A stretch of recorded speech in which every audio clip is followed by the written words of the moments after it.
Good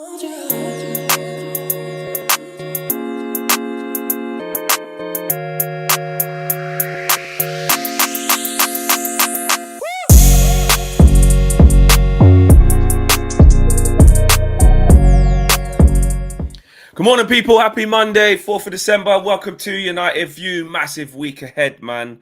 Listen, huge week ahead. Huge month ahead. Make or break. Obviously, it's the beginning of December. I've had one game in December already, which was on my birthday, which was a loss, but it's in the past.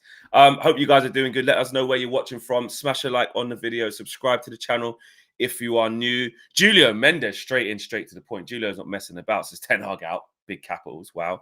Simon McGill says, big up UV fam. Hit the likes, people. Says Aminor, always here every day. Steffi Jenks, always here. One of our greatest mods. Morning Flex, Owen, everyone in the chat. Good vibes morning.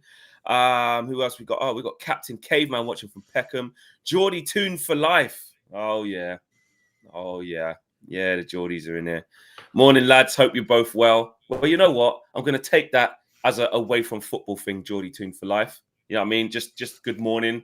It's Monday. Hope you're well. So I'm going to take that and hope that you're well as well. Do you want to think it is? Disgraceful. Absolutely disgraceful. That is perfect. And you know what?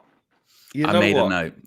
I know you did. Said it. I know you did. Because even last night at the same time, I know you are the receipts king and you are always ready to seize the opportunity, my friend. But when Kenny dropped that one when he was talking about Rashi yesterday, innit, I went, oh, that's one there. That's one there.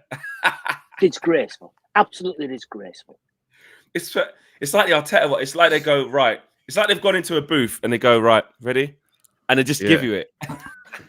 Disgraceful. Absolutely disgraceful. Well, we're going to be using that sound. Know where that is, Owen, because that's probably going to be the main. It's fresh. It's fresh. It's right at the bottom. Yeah. But yes, I can see everyone getting involved in the chat, letting us know where you're from and what you're up to. We're going to be talking today about make or break, man. Ten Hag's make or break month. He has to fight back.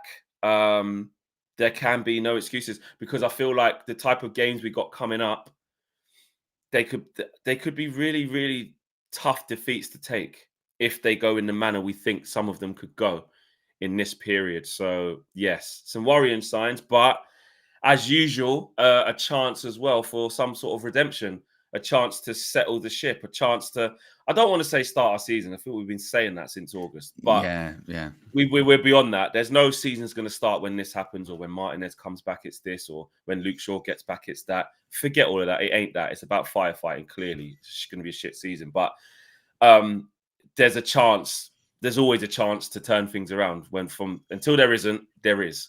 So Owen. I mean, this is less of a show about Sammy Mockball from the Daily Telegraph said this, or this is actually, let's get your opinions in, guys. This is opinion driven. This isn't rumors circling about. This is how we feel about the month coming up and everything in between as well. So we were chatting before we went live as well, just like because as we get into December, of course, it's January next month, and already you hear the talks and the rumblings about this player, this signing, and we kind of sat here and went, actually, like, what does that even mean in the grand scheme of things, right? What does that actually mean? Because, you're back, Flex. You disappeared for a second. There, you're back. Oh, I just moved the camera just to the middle. Technology. But we were saying, like, with the transfers now, what does that actually mean? Because in the grand scheme of things, if we're talking about immediacy right now, this month, that means nothing. Absolutely zero. And there is big stuff to come up for Erik ten Hag and his players. And I said it last night on the Full View. It got a frosty response. So, of course, I'm going to say it again here. Not that if we beat Chelsea, everything's okay, because what happens if Tottenham lose and we'll be above them and suddenly no crisis? Of course, there's a crisis at Manchester United. It's very clear to see. But I think now that we're in December, we have kind of, I think, really seen what this season is going to be to an extent, which is very up, very down, like that. Are we going to beat any sort of big teams away from home? Probably not. Probably not. You won't. Are we still going to be in and about it? Probably, to an extent, just because that's what the Premier League's kind of like, realistically. I think we're going to have a rough December, obviously, with the Bayern game followed by the Liverpool game. Are we going to beat Bournemouth at home? Probably. Going into this Chelsea game in the week, I mean, obviously there's going to be previews and stuff like that to come, but I don't know if we're going into it being like we're definitely going to lose in the same way we would be doing away from home. It's weird because we're 5 points off top 4 and everyone's played. So that's what I mean. So I think this is what my point was. I think it's going to be like this, where I think I said it last night. The thing that he's almost got going in his favour, Erik ten Hag, is we're not a million miles away from the top 4. But that also could change very quickly, because if it gets to the point where, let's say, end of December, because I was thinking this about Poch if he didn't win yesterday. If there was a real possibility they could get to like the end of December and be like 10th or 11th. I was speaking to a Chelsea mate of mine, and I was like, does he get sacked if that happens? Because that's miles off where they thought they were going to be, right? Because I was thinking with Ten Hag, I was like, if Man United were 10th at Christmas, 10 points off top, 10 points off top 4. Yeah, then you would be like, I tell you what, actually, he's under massive, because that people will start to panic then. But as long as he's like 4 or 5 points away or a couple of points off, that might be going in his favour. And that's not to say that, so you're saying it's all going good, because it's not. And that performance, I said at Newcastle, that performance for me at Newcastle was the worst performance of the season for me. Yeah. And I know we've had some stinkers, and I know we've had some bad performances, but even in those bad results, there was an element of effort in it, and there was just no effort from certain players. Something worse. There's something. It's weird when you lose like that, because sometimes you can take an absolute hiding, which we've have many times. 7-0, 4-0, 6-4, or whatever it was against City at that time. Whatever. Sometimes we take big batterings, and it's just like everything is there for you to see. But sometimes you can lose a scoreline that's like by 1 goal, like what it was against Newcastle, but you can almost leave the game feeling worse. Do you know what I mean? Like the 7-0, as mad as this sounds, right? As mad as this sounds, because there's no like 7-0 is the worst ever in our history, probably in the Prem, and it's against your biggest rivals, against Liverpool. So it is the worst. But this is how crap the 1-0 was against Newcastle. In the 7-0, for 42 minutes till half time, the game was kind of like it was an even game. We had some chances. We actually, watching that game, we went, you know what? We're doing okay here. We're doing okay. And we conceded just before half time. And then obviously this whole second half unraveled. The Newcastle game, and this is slim pickings, I'm just saying how like a 1-0 win can be just as bad as a 7-0. The Newcastle game, from minute 1 to minute 99, nobody, like you said, nobody was running apart from Harry Maguire playing his socks off. Bless him, trying. Luke Shaw with a couple of blocks and stuff. It's unforgivable. Do you know what I mean? At no point of the game did you turn up as professional footballers and put a shift in from as soon as the game kicked off to as soon as it ended. That for me is almost more unforgivable than like you played well for 30 minutes or 40 minutes and then then it just went to shit. Like, and again, it's slim pickings. I'm not saying, so you're saying, Flex, you'd rather lose 7-0 every week then just because the players try. I'm not saying that. That was the worst ever. To capitulate that is the worst. It will go down. People can print that on T-shirts. In a couple of years later, if Man United are good again, no one's going to remember when we lost 1-0 at Newcastle. The 7-0 is going in history. I'm not saying that. I'm just talking about the principle of players that if you play well for a sustained period of time, then your head goes and then it all capitulates, versus you showed up at that pitch and you didn't try for the whole game. That's disgusting. And also as well, I think watching the game, the alarm bells were ringing. After going through that Anfield experience, the alarm bells were ringing, because you go, actually, on another day, that could have been like a 5-0, a 6-0, a 7-0. Sorry, you know what? And that's the other point. Exactly. It still felt like it should have been that. It's just that Newcastle couldn't score, or to be fair, Harry Maguire got his heel there or his body there, or they blocked things. Like, it was another 7-0 game. They had about 100 shots. Yeah. They should have been, Kieran Trippier hitting the crossbar when it Almiron shooting wide when he should score. Like, loads of things happen where the game should have been 5 or 6, which would have left us feeling like the Liverpool thing, but worse, because we didn't even play good for 40 minutes and nearly do all right. Yeah, no, exactly. And you're right. You're bang on. And when you line up the stats of like the away results versus the top 9, I mean, Sky put out the graphic last night when they were chatting on Super Sunday. And from in the Premier League under Erik ten Hag, the away results against the top 9. And the thing is, it's getting bigger. First, it was top 4, then it was top 6, then it was top 7. It's top half at this point, right? I've seen it be top 8 before as well. Yeah, now it's top 9.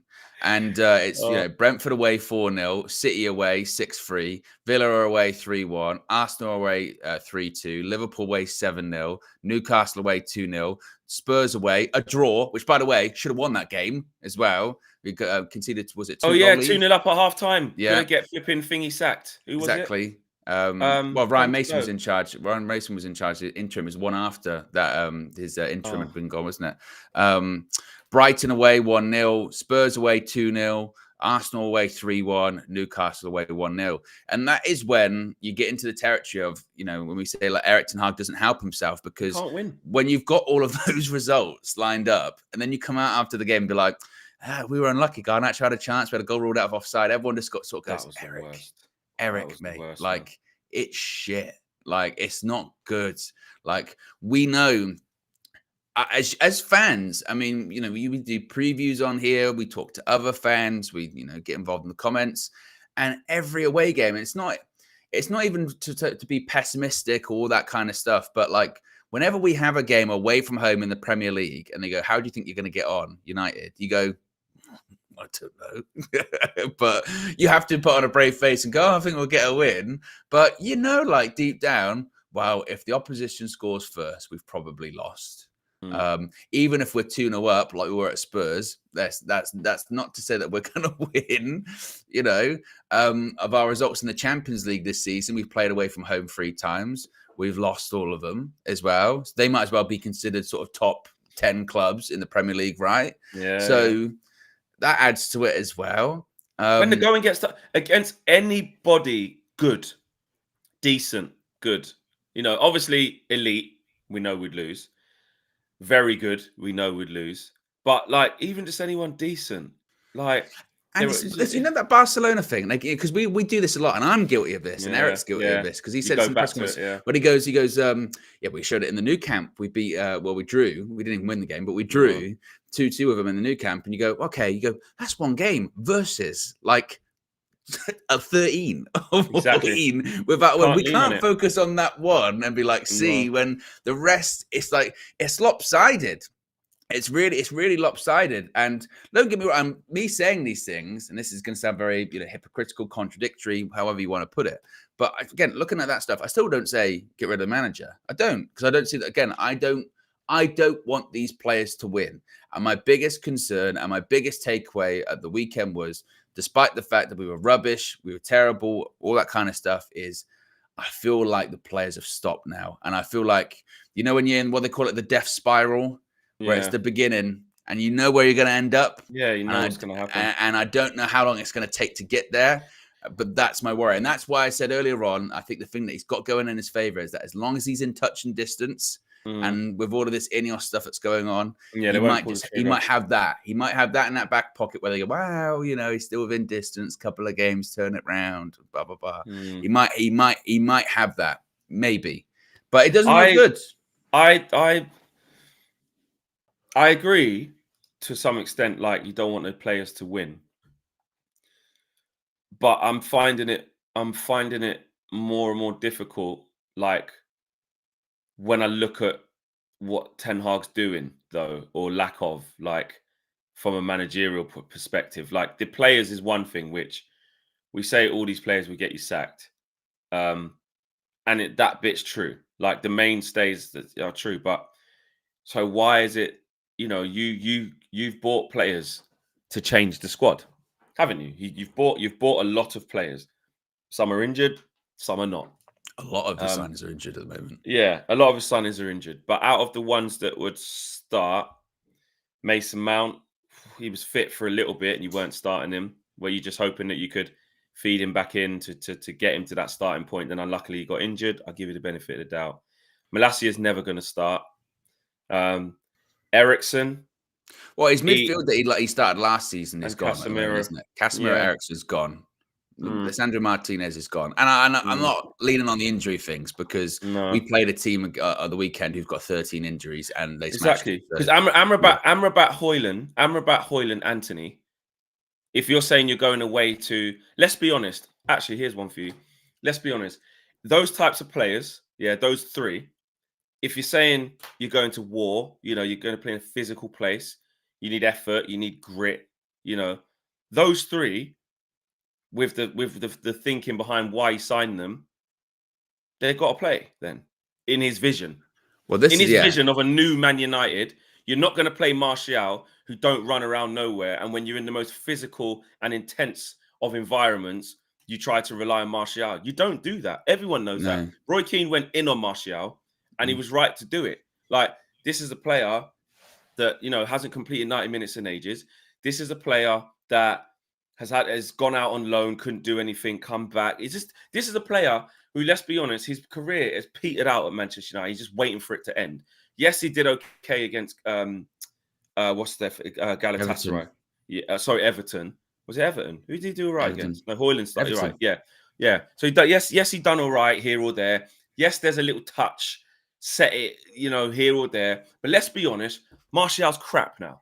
Let's just say that. I was going to say, isn't the bigger issue though is the fact that if we could have got rid of him in the summer, we would have, but we couldn't. He's on 250k a week. 100%. I know, like, we go back to that and say, you wanted Maguire gone, he's still there. You wanted Martial gone, he's still. I get that. Those are things for the summer. So explain to me why then you're going to Newcastle and starting him. Like, what did Højlund have was he in? I don't know, because he brought him on quite early, like 60th. Well, he brought him on 60th minute, I suppose. But then we don't know what's going on. This goes back to recruitment. I said this yesterday. Everything circles back to recruitment, though, doesn't it? Because you've got Rasmus Højlund that we've signed. He had a hamstring injury, so maybe he's still coming back from that. But two, clearly there's been some kind of thing put on him where he can't play a certain amount of games or a certain amount of minutes because he's got this back injury that we signed an injured player that we didn't know about as well. So then you put yourself in a situation where you go, right, we're trying to manage the minutes of this kid who in the Premier League still hasn't scored yet as well. We're still dealing with Martial, which we would have got rid of in the summer if we were any other club, and then brought in another striker because we wanted to bring in two. Remember, we wanted to bring in two, but we couldn't get rid of Martial because he's on 250k a week. With a year left on his contract, every club in the world went, I'm not touching that. Why would I touch it for a player that gets injured all the time, hasn't completed 90 minutes in 3 years? Of course I'm not touching that. So it all goes back to recruitment. Harry Maguire was the same. Scott McTominay was the same. People going, well, I'm not going to pay that much for that player. And even if not, having the people above Erik ten Hag and whoever, whether it's Murta, whether it's whoever, basically being competent at their job, not only to spend 6 weeks on a transfer for an injured player, but also then get rid of players. Transfer windows aren't just about incomings, they're about outcomings as well. And everything circles back to all of that too. And it's just rubbish. It's all rubbish. And that's it. Like Ridwan says, has Martial completed 90 minutes in 3 years? Like, since 2021, he's only scored 12 Premier League goals. It's poor. Like Ash says, look, Flex, Martial ain't totally crappy. He can still hold up at the ball and win a penalty, etc. Some goals in him. However, his attitude stinks. And I hear what you're saying there, Ash. Thank you for your comment there. And I'm going to get to the super chats in a little bit. Some strong ones coming in. I don't even want us to stay on the Martial thing. I don't want to make like I'm just going in on him. That was just why I was pissed off with that. Anthony, he's intense. Obviously, he's been crap since he's come. Played well against Galatasaray. Away at Newcastle, I know it wasn't Dan Burn, but when he's played against Newcastle a couple of times, he's down that side. He's been engaging, To be fair, it would have been Livramento, which, to be honest, the kid's on fire right now. He probably would have had Anthony in his back pocket, but there would have been more impetus. But Marcus Rashford puts in, as what Kenny says, absolute disgrace. Like, it was disgraceful, absolutely disgraceful. Again, you don't want to go in on like one individual to say the reason why we lost against Newcastle was because of you one. If you one played a 7 instead of a 2, we would have won. That's not necessarily true with the Rashford situation because there was so much wrong with the performance. However, I was listening to Jamie Carragher in the aftermath of that game. And if you haven't seen it, check it out because we can all take your Man United hats off for a second, and Forget that he's a Scouser and he don't like Man United or whatever. He was bang on the money with what he said. When you are a local player, right? When you come through the academy, you should get what it means to play for the club even more. And when things are going shit, when things are going poor, yes, you have to do more. Yes, you do. The fans in the stands, right, are looking at you and saying, we've loved you, we've cherished you, we want the best for you. We're always going to give you a little bit more slack as well because you've come through the academy. And when the chips are down, even if you're not playing well, like Roy Keane said, you run in this way, doing that. As soon as you don't have it, you make sure you run back that way. Bust the gut. Show that you're so angry that Man United are so shit. Kick people. Get yellow cards. Put some oomph in. The reason why McTominay's been crap for ages, like in a lot of ways. But then why does he get a bly? Why does he get sometimes a little rub of the green, which sometimes is kind of then turned into toxic positivity, as we say. But the reason why is because sometimes he gets about the pitch. He could be physical. You know, he can get in people's faces. Why did Fred, you know, even though the end quality wasn't there, the reason why he gets the bly, the reason why he gets a little let off, the guy leaves it all on the pitch every single fucking game. Excuse my language this early in the morning, right? Ander Herrera. Let me go back to that. Of course, he's a decent footballer, but what did we love most about Ander Herrera? That he flipping gets it. He spit on the City badge when we're losing at the Etihad. Like, he gets it. We give players a bly who get it. Aaron Wan-Bissaka, like, most of the time, yeah, his technique's a little bit off and that, but he keeps himself to himself. I'm not saying he gives it all that, but he's just being professional. Why did we give Harry Maguire plaudits on against Newcastle? It wasn't because he looked like flipping Baresi or Maldini and was in control of everything. He was playing out of his comfort zone. He was high up the pitch, flipping challenging Isak near the halfway line, getting turned by Anthony Gordon way away from his box, nowhere near where he wants to be. But he was getting blocks in. He was putting in a bit of effort. He was trying. So if Harry Maguire, who we wanted to hound out the club, who was captain, who should never have been captain, and we couldn't wait to see the back of, if we can look at him now in this shit moment and say, you know what, though, man, he's doing it. I can't really blame him. He's trying. That's a minimum. That's a minimum. And I'm not saying that will be fixed. I'm just saying you can forgive a lack of execution, or it just won't go for you, or you're just in bad form. What we can't forgive as fans is when you look on the pitch and you see people doing a fake jog, pretending to be tracking back or pretending to be pressing. When you can't kid a kidder. You don't kid me. You can't. No. You can't fake it to us, and that's what is unforgivable. And there's too many players, not just Marcus Rashford, too many players not at it, not physically at it, and that's what I'm sick of. You know, you're true. It's true, and again with Rashford, and it's because they, like I said, they had the big debate on it on Sky yesterday. When you look at Rashford, let's say the last 3 seasons of Marcus Rashford, right? This season, last season, season before last, he's had 1 season that wasn't the total season of good form, by the way. Let's say out of how long does the season last? 9 months. Let's say a 6-month period, red hot purple patch, sandwiched between 2 seasons, where we've seen him again doing nothing and jogging, and the fake jog. That's what we've seen. That's what we've seen him do. I said, well, maybe Sol can play on the right hand side. You taking the piss? Sol can play on the right hand side. You've lost your spot to a kid. You've lost your spot to Alejandro Garnacho. Eric Ten Hag is shoehorning Marcus Rashford in the team at this point in time. Earlier on in the season, we were going, wow, he's still the best on the left hand side. He's not even the best on the left hand side anymore. Garnacho is. Garnacho's done more in 2 games than Rashford's done all season at this point now. And we never thought we'd be saying that anytime soon. Exactly. And we said it yesterday. I mean, you said that you still think he might start on Wednesday against Chelsea. I think if he does start, then genuinely, I think Eric Ten Hag might be signing his own P45 slip. Because for me, there is no way in good faith, given particularly the performance he put in and the shift he put in on Saturday, and then in totality with the rest of his performances this season, that you can start on Wednesday. If he does, it would show favoritism. That would show that regardless of form, you know, it's status before performances and all that kind of stuff. And if he does do that, then when it comes to Ten Hag, you go, look, then you're lost at that point, because there is no way. Owen? And it was even the case with the substitution, like I said again on Saturday. Everyone knew at half time take Rashford off. Yeah, We didn't need the 15 minutes. We didn't need to go 1-0 down. Same with Martial. Yeah. Everyone was like, come on, we know that. And this is the thing. Ten Hag shouting at Martial on the touchline. So he knows. Yeah. What does he think he's going to come back out on the pitch and he's going to turn into Firmino, start pressing people? Of course it wasn't going to happen.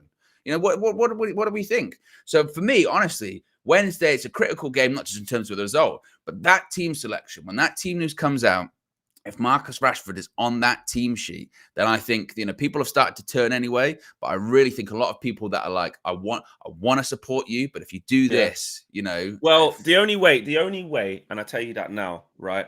The only way that there can be some sort of vindication of him playing is if he plays good.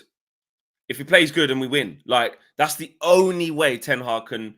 Not that he should turn around to the fans and say, "Shut up, I told you," because we're within our rights to look at players who aren't playing good and call it out. Yeah.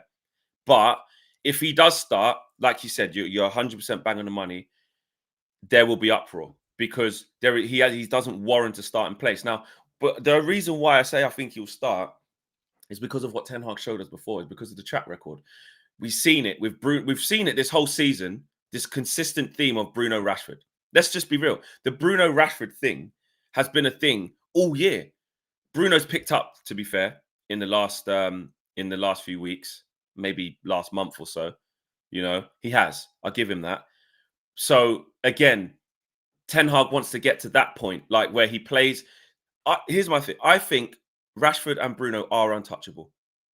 I do think that to him, I think there's enough sample size that we've seen from Ten Hag that those two are undroppable. Maybe the odd game, maybe Rashford might come off earlier or might sit on the bench more, but Bruno as the captain now as well is untouchable. And to be fair, like I said, Bruno in recent weeks has picked it up. But we've seen after every shit result in every bad period we've been in since August to now, right, that Rashford and Bruno are the non-negotiables. And I believe that is still the case because of the likes of, like I said, from when he fell out with the Sancho situation, how it was going and he can't, and Rashford probably was affected by that. Or however, because since then, let's be honest, he ain't been the same all year. He hasn't. So something's going on. Something's going on. He hasn't been the same since he put pen to paper. Yeah, before he signed his contract. Yeah, even before he signed his contract. It was shit. It was shit. This is like a going back to the Ranić Rashi. That's what it looks like, yeah?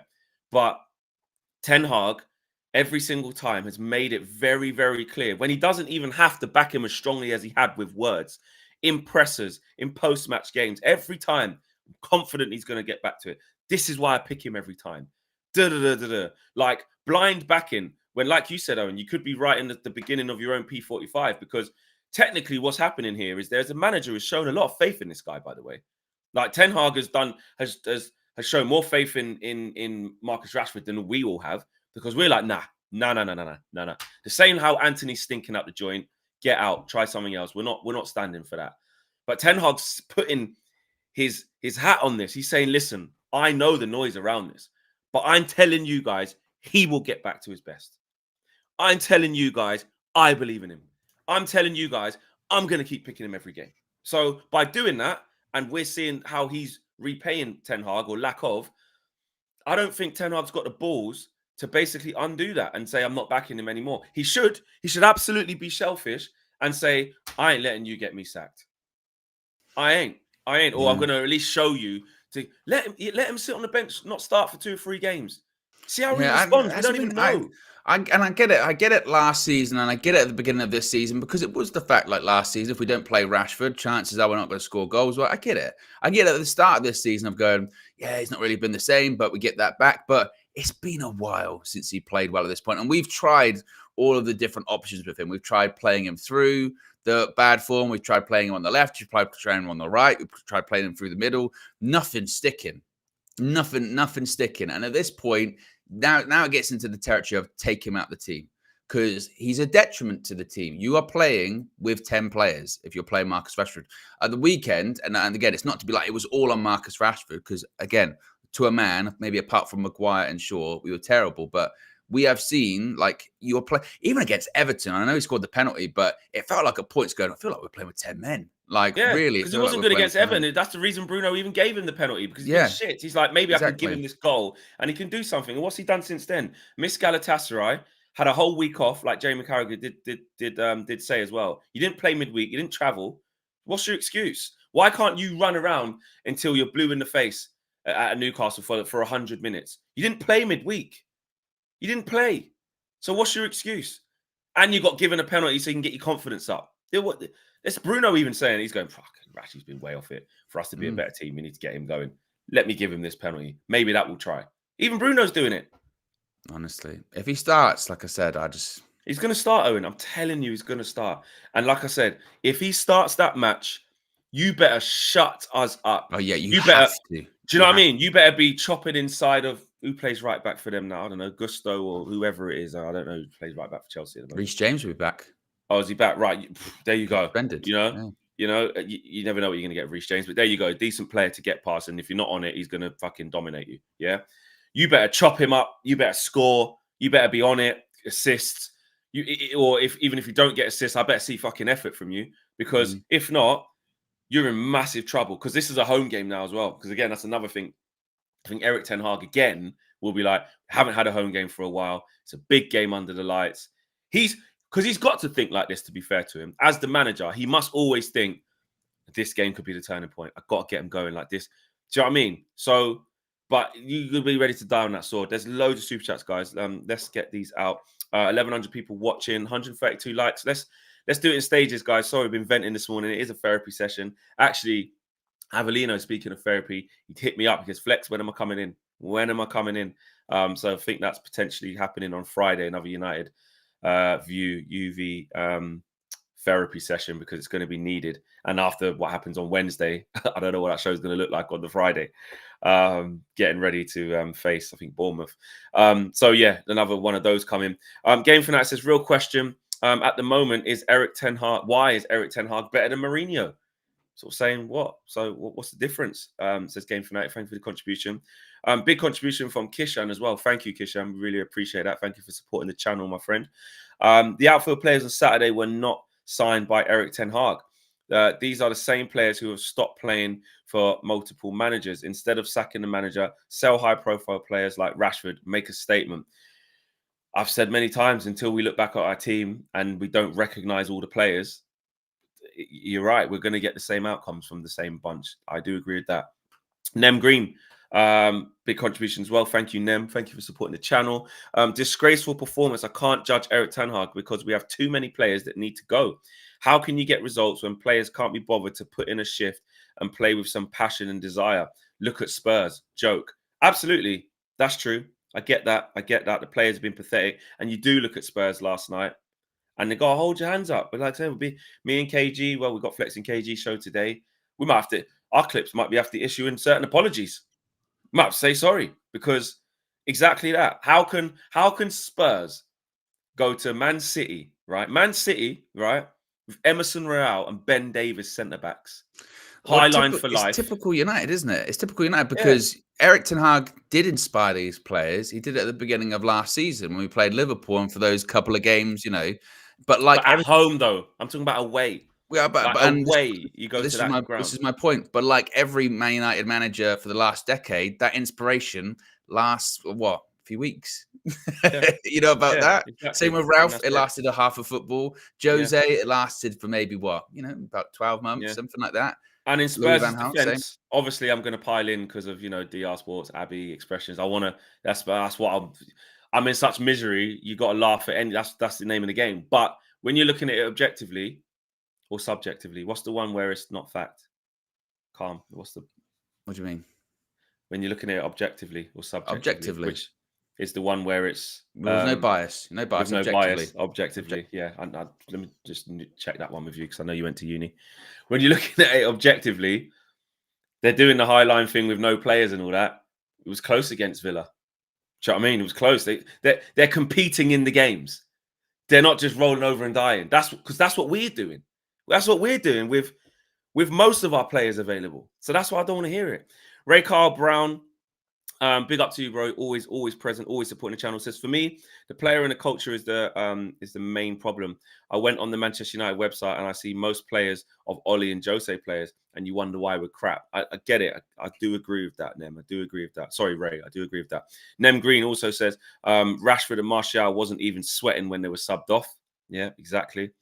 Officer of the Watches says if Galatasaray and Man United switched players, Galatasaray would win again. He's a Galatasaray fan. Oh yeah, okay, all right. Galatasaray. Aminor Rashid, Aminor said, "Sad reality. Fulham competed against Liverpool. We won't." Exactly. That was another thing I was going to say, and that's what I mean about teams lower than us go to these big teams. They might lose 4-3. That's a shootout. Like against Liverpool, you can't say fair enough. The goals that Liverpool scored yesterday were, you know what I mean, unbelievable goals because they got serious firepower. They never know when to stop. Last one was a foul. Owen's hanging on to that, and it was a foul.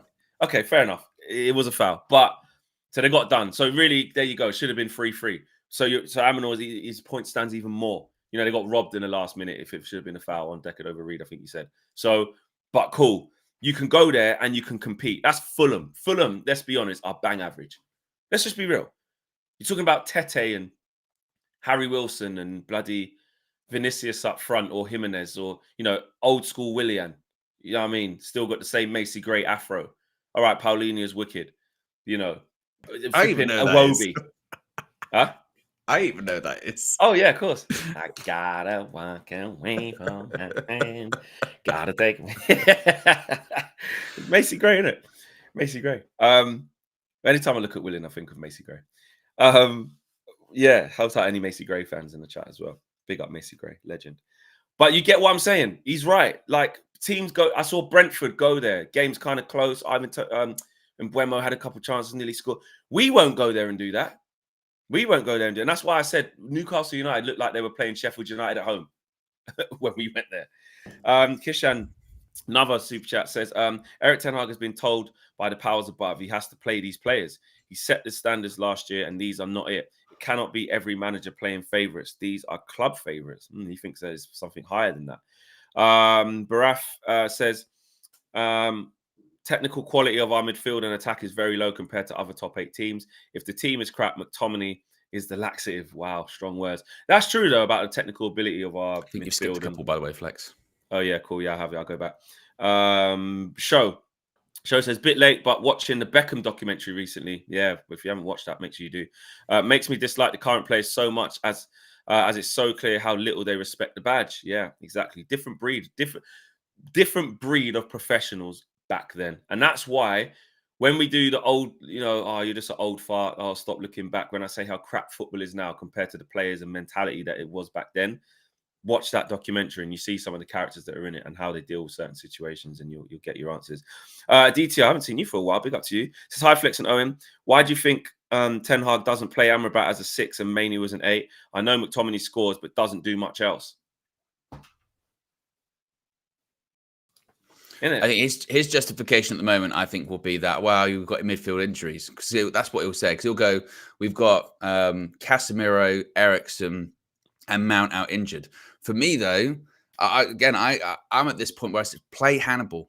I know after you play against Burnley. Can you play Hannibal? Hannibal and Cobby and Bruno? Maybe not Anfield. No, you can't. But at home you can. Why not? What should I know? It's looking forward. Well, as you know, it's just Chelsea though, because Anfield's a different beast. We'll see what happens when we get there. Who should play in midfield against Chelsea? You taking out McTominay and putting Amrabat then?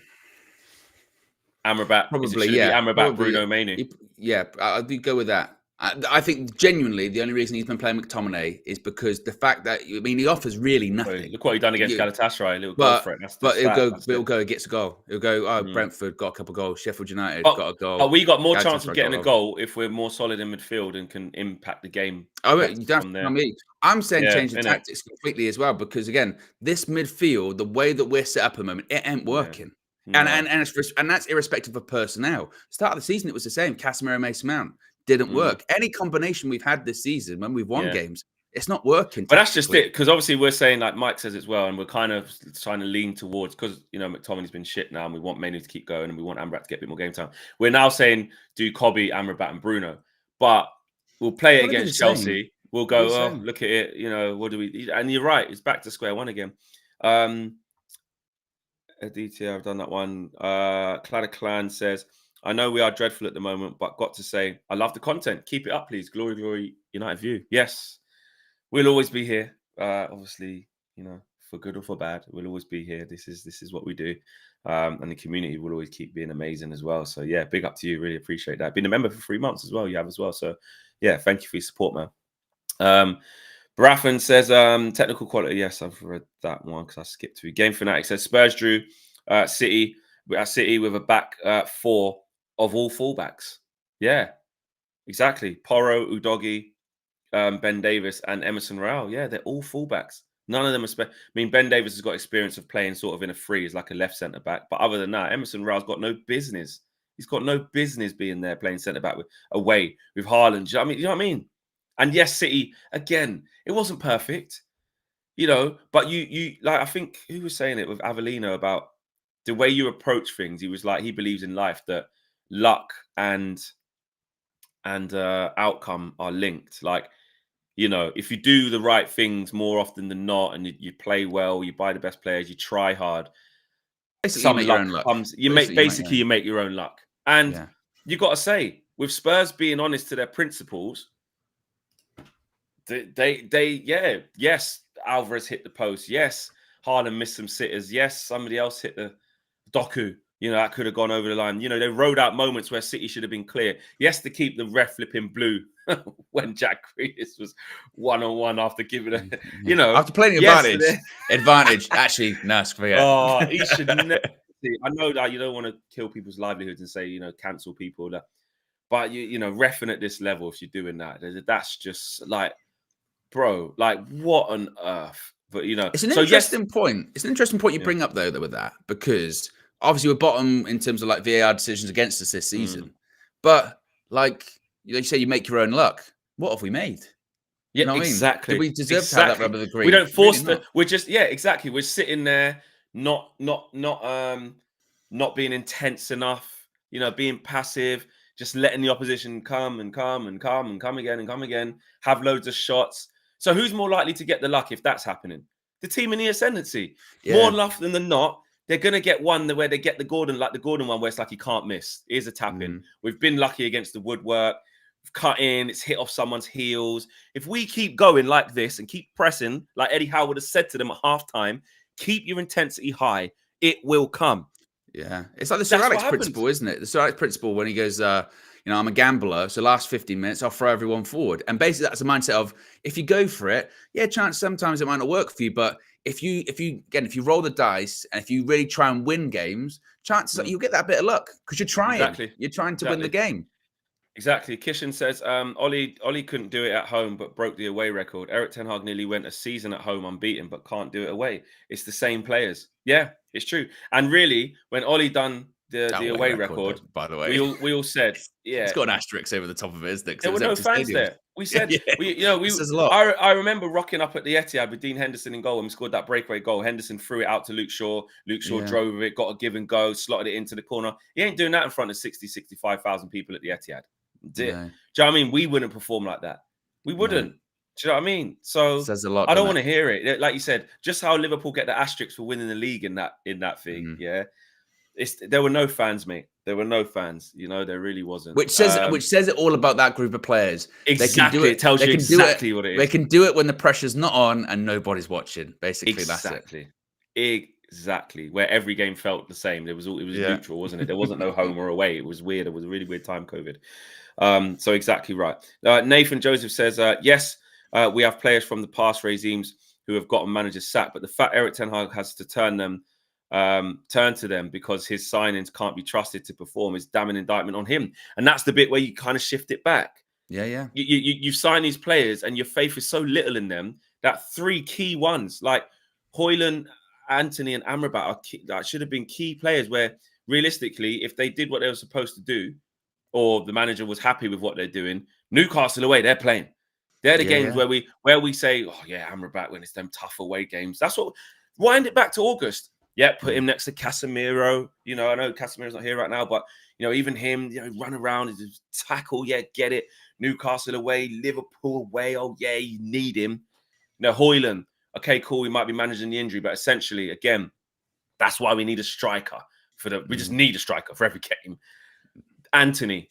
Yeah, 80 million tricks. Oh, yeah, spinner Rooney, twist people up, run around. Yeah, Jink. Yeah, Megs. Yeah, cut in, Rob End shot. Like, yeah, when we go away at Liverpool, we need a goal threat. You know, they've got Mo Salah. Who do we have? We've got no one on the right. There's no one on the right. Sancho can't play there. You know, Rashford can't play there. Garnacho can't play there. Who are we going to get? We need someone for the right-hand side. And even with Onana, to the point of we're going to bring him in, we're going to be playing out from the back. We're going to be playing like Man City. We didn't play out from the back. Exactly. we don't do that. We go long still. It's the same thing. It's like, oh, man. Yeah, exactly. VK has gifted 5 memberships as well. Big up 5. I tell you what, that's pretty good. So I'm going to put out the latest episode of UV Raw now. I'm going to do it right now. Just been unlocked. It's just been unlocked. Remember, exclusive perks. When you do become a member, you get your badges and your emojis, get your priority chat. You also get access to the full-time view in terms of the call-in. Everybody can watch it. But if you want to have your say and be live on the channel to call in, you can do that if you are a member. And also you get the UV Raws, which is like, if you're thinking, what is UV Raw? What are they on about? Literally what it is, the raw footage, what happens in the back, what happens behind the scenes at United View, from car journeys on the way up to games, to things behind the scenes at the studio, to social events, to everything in between. It's all there. And some really funny things come out of UV Raw, honestly. Half the time I'm forgetting that Josh is recording it, or Owen, or whatever. It's just, it really is pure. It really is what happens behind the scenes. And Team Nathan, been a member for 16 months as well, by the way. Team Nathan. Wow. We saw someone, is it Star-Lord or someone else who's been 17 months, I think. 16 months is right up there as well. So it's right up there. Yeah, right up if you don't believe me about the UV membership, take it from Team Nathan. Nathan's been a member for 16 months. Big up to you. And this is a question for Owen. I often hear you say about the conveyor belt of managers. When is it the time to start thinking about the manager? It's a good question. I would still say end of the season, honestly. I still think a question has to be, and I've pushed back on this quite a bit with a full-time view recently with a couple of callers. Get rid of the manager, You go, okay, well, what would be your solution to who we would replace him with? What would you do after that? And sometimes the pushback is, well, I don't know. But Man United, if they're going to sack Erik ten Hag, they need to have that figured out. They can't have what they had under Ole Gunnar Solskjaer, which they didn't know. There was no plans. They got rid of him, and then they went, oh, what are we going to do then? Eric or Potts, do you want to come in? And both went, we're at our clubs at the moment. And, okay, interim, Ralf Rangnick. And their plan that they did do didn't even happen in the end. Ralf Rangnick's not part of the club. So for me, with that, I would still say end of the season. If it gets to a point, like I said earlier on, where Man United are like, I don't know, like we're dropping into the bottom half and we're just in, like Chelsea were last season, complete free-for-all, then your hand's a bit forced, honestly. I worry with Ineos that they might come in and it might be so bad that they go, you know what, we were going to do a fresh start anyway, that he might go. But there's got to be a strategy. There's got to be a plan. And so to answer your question, not right now. I do agree with that. There has to be a strategy plan, because if you leave, put it this way, we would be in a worse position. Let's take away like all the things of what we're saying, like Ten Hag's not helping himself and all of these things, and you know, his substitutions, his results, all of these things, and these actually will work in his favor, because there's about to be so much change at the club. If we allow this current regime to sack him and try to quickly find a solution and plan for the next situation, we're going to be worse off. We're going to be worse off. As much as we hate it and we can get into all these nitty gritty things, in normal circumstances, this would be a club that was stable and settled, but really they've got a manager in who it's not working and they need to move him on. That happens. That's what happens at normal football clubs, you know? Yeah.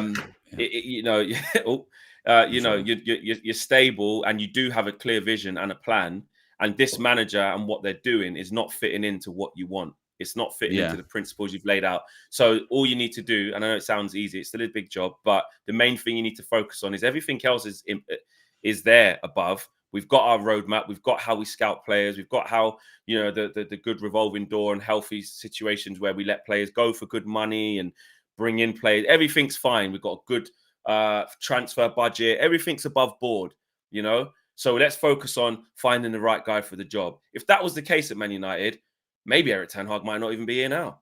Yeah, I think it's a good point. I think it's a good point. If it was just the manager, then you would go, well, maybe then we have a look, see who's out there, blah, blah, blah. But it's not, is it? It's bigger. And once again, it's patchwork. And that's my thing of like, does it really fix our problem? Does it really, we might have a bit of a new manager bounce or an interim bounce, but are we going to be having the same conversation in 6 months' time, in 12 months' time, 8 months' time? We cannot. And actually, do you know what? Not almost. I'm actually going to say it. This gives Ten Hag a free pass. It does. Because that's what I'm saying. We can't. Yeah, I think no matter how bad it gets, even if we were where Chelsea was in 10th, like we can't, with the change that's about to come and all of the things that are going to change, just ask yourself this question. I know, do you trust the club in general, even if when we do make the changes at board level, we don't know. But do you trust the club to before Sir Jim Ratcliffe gets here and everything's all done and sporting control's been handed over, all these changes, do you trust the likes of Richard Arnold again until December, till he leaves? Yeah. John Murtough, all the people that are still there to make another managerial appointment, knowing that as well, they have probably got to rush it because they're going to be gone. Exactly. Like that would just be and then, or get an interim and have like Darren Fletcher until Ineos come in and like, come on, like we will be in an absolute worse mess. We've just seen what happens when we kind of have to get rid of the manager with no plan, get a Ralph Rangnick in who has a purpose and can be useful to us, and we cock that up as well. Do you know what I mean? Didn't even do the job he was meant to come and do. And then the players as well don't see it as, oh, there's going to be a new manager soon, let's start working hard. They see it as, this guy's only here to the end of the season. That's even more tools down. So it is a free pass. No manager should ever get a free pass. But the unique situation of Man United, of where we are right now, works in Ten Hag's favour. We are going to moan at all the other stuff, but yeah, I think it will be a case of end of the season, and like I said earlier on, as long as he's in that touching distance of the top four, 4 points, 5 points, or whatever, they'll think, get sacked. Well, we can't really do anything anyway in terms of, like you said, sacking him, all that. Let's just get to the end of the season, which I kind of feel like, unless it just gets to the point where it gets so bad, so out of control, like Chelsea, and that Ineos go, we've got we found a new guy and we want to get ahead of things. Maybe they do that. I don't know, but I just don't know. But I think he's in, like I said, it's a unique position because the people that currently make the decisions know that they can't really make a decision about Erik ten Hag at the moment. So yeah, exactly. Everything's frozen. Everything's completely frozen. Exactly. Raffin says, sack Ten Hag, bring David Moyes as interim. Next season, we go for LVG. We need to do something new. Yeah, exactly. I don't think Moyes is going to leave that permanent job at Everton to come back to a club that sacked him 9 months into a 6-year contract. No, that's never going to happen. Thank you guys for watching. We did get to 218 likes. With 1,200 people watching, I think we could have done much better than that. I wanted a 500. Well, when we done 2K yesterday, we got to 500, but maybe a 300, on the way out. Can we get another? Absolutely disgraceful. Yeah. On the way out, can we get like another 60? Another 80 likes. Can we do that on the way out, as close to get us to 300? You're liking it up now. You're all realizing, oh, gosh, I've been watching for ages. Didn't hit a like on the video. Been enjoying the video. I've been taking in the therapy. I've been having my release with you lot, with you guys, with you and Owen. I know you're probably thinking that now, but now you've remembered, and we are on our way out. There we go. We're getting there. I mean, we're nearly there. Have 40 odd likes, and we can get to there. You go. Nearly there. We're nearly at 3. I knew you guys would do it. Thank you, guys. Exactly. What have we got coming up this week? Well, what haven't we got coming up this week? As we always say, I know it's an overused saying, but the games are coming thick and fast now. Obviously, it's all eyes on Chelsea. I will be doing some work, some videos with Matisse coming up. Let me know in the chat just quickly, guys. Be on. Do you know what? Actually, really quickly, I'm going to take your lead on this. This is a democracy. Maybe do a poll, and I don't know. It's a democracy. Yeah. What stance do you want me to take with Matisse, guys? Do you want me to be honest, right, and be like, oh, yeah, we're both crap, and I don't know, man, this game, or do you want me to go all out, like we're definitely gonna win, follow it through, so that I can walk into Matisse after winning, hopefully, and give it. You're coming to Old Trafford. Remember, Chelsea ain't that good. They're below us. You know what I mean? We could go, increase the gap. Do you want me to go all out to Matisse and stick it on him? What are you lot saying? Go all out, yeah, Flex. Go, because it's still Chelsea at the end of the day. We gotta not totally respect Chelsea all the time. This is what I don't understand. When people start talking about Man United and how terrible we are, and I get it, we're terrible, but we act like Chelsea aren't. Chelsea mid-table too. They were mid-table last season, they're mid-table now. As bad as we are, and as bad and as rubbish as we are, we still won a trophy. We were third last season. Where are we in the league at the moment? 7th. Yeah, I think. Yeah. Where are Chelsea? 10th. I think mid-table clash, but that's what you should say to Chelsea. For as terrible as we are, we're still ahead of you. So what does that say about you? Okay, don't. We've had a bad 4 months. Chelsea have had a bad 2 seasons. Yeah, Chelsea are awful. New Crystal Palace. Yeah, I can see it. Everyone's saying go, give it him. Go all out. Talk about our record. Talk about our record against top 10 sides away from home. They when they beat, I can't remember who it was recently. That was the first time they beat a side in the top half in 2 years. Yeah. in Savage general. and reckless. In shameless. General. Yeah. Go all out, KG. Shameless. Go all out. Chelsea are crap. Shameless. Nah, it's Matisse. Go all out. Chelsea shit. Flex, you should adopt a karate stance. Okay, they're saying go for it. And VK as well on the way out has